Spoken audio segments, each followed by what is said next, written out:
জগন্নাথ বিশ্ববিদ্যালয় কেন্দ্রীয় শিক্ষার্থী সংসদ যক্ষু নির্বাচন ইতিহাসের প্রথমবারের মতো অনুষ্ঠিত হওয়ার কথা ছিল।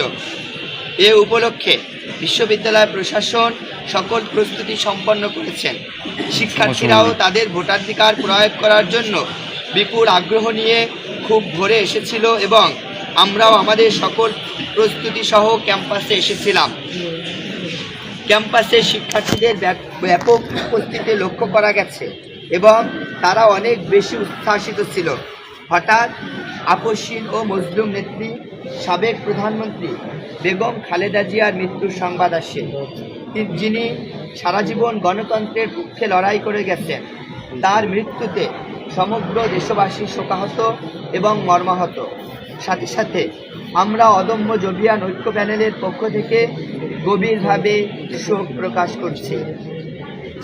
আপনারা জানেন, ইতোমধ্যে আমরা সালাতুল আসরের পরে আমাদের বাংলাদেশ ইসলামী ছাত্র শিবিরের পক্ষ থেকে বিশ্ববিদ্যালয়ের কেন্দ্রীয় জামে মসজিদে বেগম খালেদা জিয়ার জন্য একটি দোয়া মাহফিলের আয়োজন করেছি।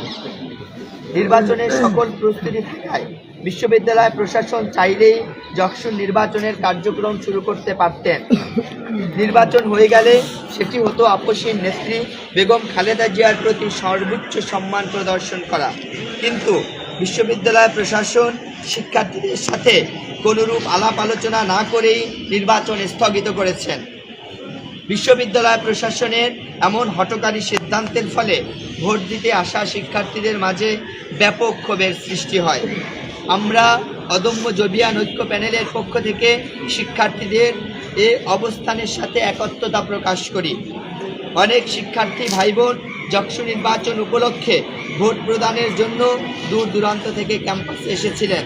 তাদের আশাহত হওয়ার ব্যাপারটি আমাদেরকে কষ্ট দিয়েছেন এবং মর্মাহত করেছেন। শিক্ষার্থীরা শান্তিপূর্ণ বিক্ষোভ প্রদর্শনের সময় ছাত্রদলের ভাইয়েরা ক্যাম্পাস অস্থিতিশীল করার লক্ষ্যে বহিরাগত অছাত্রদের নিয়ে এসে উস্কানিমূলক স্লোগান দিয়েছেন এবং ইনকিলাব মঞ্চের জবি শাখার সদস্য সচিব ও অদম্য জবিয়ান ঐক্য প্যানেলের কার্যনির্বাহী সদস্য পদপ্রার্থী শান্তা আক্তার কর্তৃক নারায়ে তাকবীর আল্লাহু আকবার স্লোগান দেওয়ার সময় ছাত্রদলের ভাইয়েরা আমাদের বোনের থেকে মাইক কেড়ে নেয় এবং তার সাথে অশালীন ব্যবহার করে। আমাদের আরেকজন পদপ্রার্থী মৌসিন নাওয়ার জয়া আপুকে স্লোগান দেওয়ার সময় ধমক দেওয়া হয়।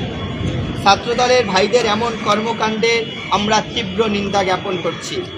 একই সাথে বিশ্ববিদ্যালয় প্রশাসনের নির্বাচন স্থগিতের সিদ্ধান্তের বিরুদ্ধে সাধারণ শিক্ষার্থীরা দলমত নির্বিশেষে প্রতিবাদ করায় সবাইকে ধন্যবাদ জানাই। উদ্ভূত পরিস্থিতিতে আমরা বিশ্ববিদ্যালয় প্রশাসনের কাছে কিছু দাবি পেশ করি সর্বসম্মতিক্রমে। ১. যক্ষু নির্বাচন আগামী ৬ জানুয়ারি ২০২৫ তারিখে বাস্তবায়ন করতে হবে। আগামী ৬ জানুয়ারি ২০২৬ তারিখে বাস্তবায়ন করতে হবে। এ ব্যাপারে কোনো দুর্বলতা প্রদর্শন করা যাবে না। যক্ষু নির্বাচন অনুষ্ঠিত হওয়ার আগ পর্যন্ত প্রশাসন, নির্বাচন কমিশন এবং অন্য কোনো সদস্য পদত্যাগ করতে পারবে না।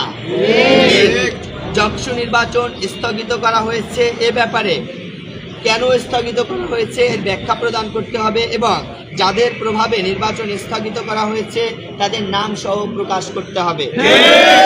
জগন্নাথ বিশ্ববিদ্যালয় শিক্ষার্থীদের স্বার্থে অবিলম্বে আমাদের দাবিসমূহ মেনে নিতে হবে। সাংবাদিক সম্মেলনে উপস্থিত হওয়ার জন্য সবাইকে ধন্যবাদ জানাচ্ছি।